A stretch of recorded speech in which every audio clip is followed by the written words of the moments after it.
हरिओम. मी प्राजक्तावीरा प्रशांतसिंह बेळगुंदी, श्री अनिरुद्ध उपासना केंद्र, कॅम्प बेळगाव. मी आज तो अनुभव सांगणार आहे. तो माझ्या लहान मुलीचा आहे, जो 23 मार्च 2019 म्हणजे शनिवारी आलेला अनुभव आहे माझा हा. तर मागचा महिना पूर्ण परीक्षा होती मुलींची, त्यामुळं काही त्यांना काही अभ्यास असल्यामुळं बाकी काही म्हणता आलेलं नव्हतं. कंपल्सरी अभ्यास झाला त्यांचा. तर एक सांगायची महत्त्वाची गोष्ट म्हणजे माझी ही मुलगी, तिला र म्हणता येत नाही. म्हणजे आपला जो त्रिविक्रम गजर आहे, तर ती कसा म्हणेल, यामा यामा आत्मा यामा तिविक यमा सद्गुयु समयथा, सद्गुयु समयथा तिविक यमा आत्मा यामा यामा यामा, अशा पद्धतीनं ती र म्हणते.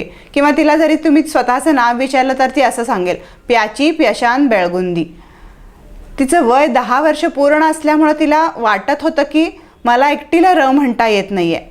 त्यामुळे तिला ते मनात असं, माझ्यापेक्षा सगळी लहान मुलं र म्हणू शकतात, माझ्या बरोबरीची मुलं र म्हणतात, पण मला म्हणता येत नाही. त्यामुळे उपासना केंद्रात स्वस्तिक्षेम संवादात तिचं कॉमन मागणं असायचं बापूंकडे की बापू मला र म्हणता येऊ दे. मी तुम्हाला आधी म्हणाल्याप्रमाणे की आमची 15 दिवस परीक्षा होती, त्यामुळे त्यांना काहीही म्हणता आलं नाही, फक्त अभ्यास असल्यामुळं. तर परीक्षा संपल्यानंतर मी मुलीला म्हणाले की आपण बापूंकडे जायचं आहे, पण त्याच्या आधी बापूंनी सांगितलं आहे की रोज 16 माळा करा. 16 माळा नाही, पण आपण ॲटलिस्ट आपल्याला किती जमतील तेवढ्या माळा बापूंकडे जायच्या आधी करूया. तर त्या दोघीही पण ठीक म्हणाल्या. शनिवारी सकाळी आम्ही प्रवास करीत असताना त्यांनी सुरू केल्या माळा म्हणायला.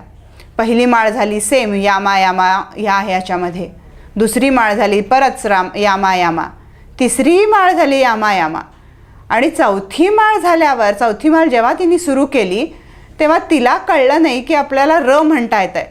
तर ती व्यवस्थित अगदी, म्हणजे आपला जो रामारामाचा जो गजर आहे तो चौथ्या माळेला तिला अगदी व्यवस्थित म्हणता आला. तर तो कसा म्हणते ते हे मी तुम्हाला सांगते. हरिओम.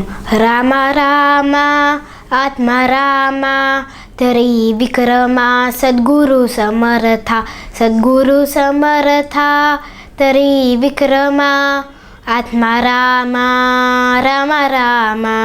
हरिओम. श्रीराम अंबज्ञ.